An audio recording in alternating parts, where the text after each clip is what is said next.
I'm sure you've been keeping up with the news. There's lots of things happening between Israel and Iran. Of course, the United States involved too. And a lot of those things are nuclear. Lots of messages, emergency action messages is still flooding across the military waves. But more than that too. And we have to be ready for this. Let's jump into a few articles so we can be prepared. First off, after Israel is attacked, Israel strikes back at Iran.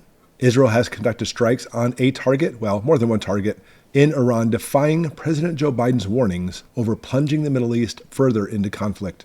So we see this in the New York Post. Israel hits back at Iran in a retaliatory strike, targeting, here's what we need to look at, nuclear research facility and a major air base. So we're not looking at just an attack, but an attack toward nuclear facilities. And that's the key, and that's the point we want to put at.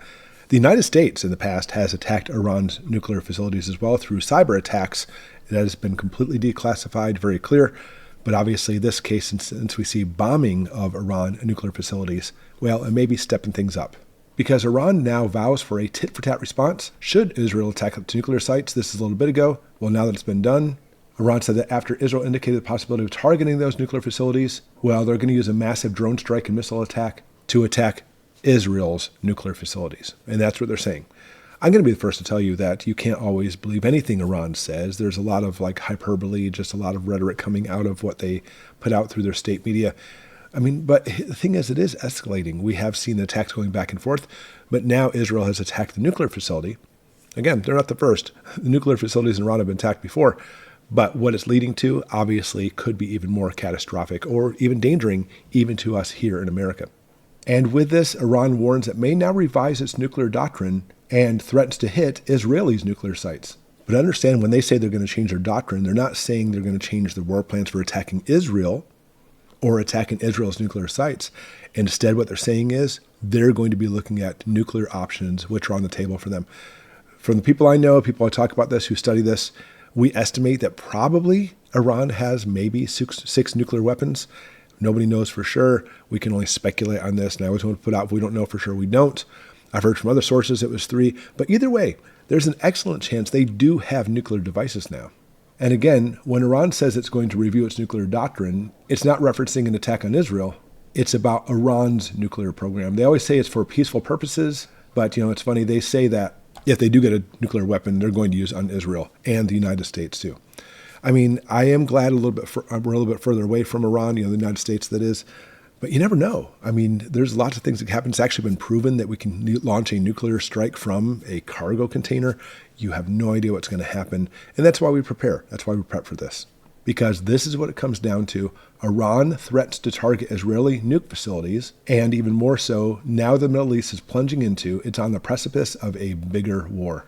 Where one miscalculation, just one miscommunication, one mistake could lead to the unthinkable, a full-scale regional conflict that would be devastating for all involved and for the rest of the world. I couldn't agree more. And that's the moral of the story of this video. So with this, what can we glean from it? What can we do as preppers to be ready? First off, I'll say it all the time. I try to always stay up with the news, try to talk with some channels that I know. I don't know a lot anymore since I was in the military, but I do know some people still. And I really try to keep my eye on it so that way as followers, you don't have to be glued to it yourself. I consider it like my job and duty for that for you. And I'll put out alerts. If there is something coming, I will alert you as soon as I know anything. And secondly, as I talked about before, I will separate what we do know from what's speculation. But what can you do? Obviously stockpile food and water, have things ready in case there is some kind of nuclear detonation. Even if there isn't a nuclear detonation near you, but you'll see some kind of ash cloud coming from a city that had a dirty nuke or something.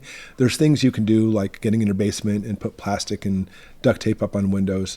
Nuclear fallout from a nuclear detonation is different, but the dust that comes from the burning ash of buildings and stuff, that could be very highly radioactive. And that's why I also recommend having the Geiger counter, which I talk about all the time. I don't have it in my hands, but you can, I will put a link for it below.